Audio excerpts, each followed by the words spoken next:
I'm J.P. Kraft. I'm the Parks and Recreation Director for the City of Tullahoma.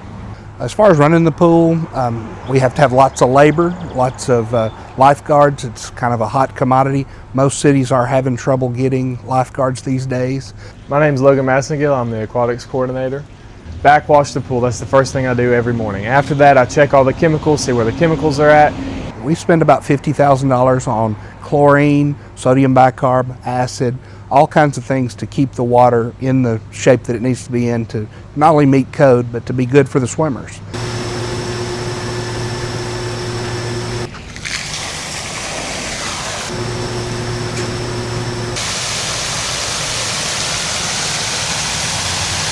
Got to get the lifeguards ready to go, figure out where they're going to go at for the day. We typically have 8 to 9 lifeguards.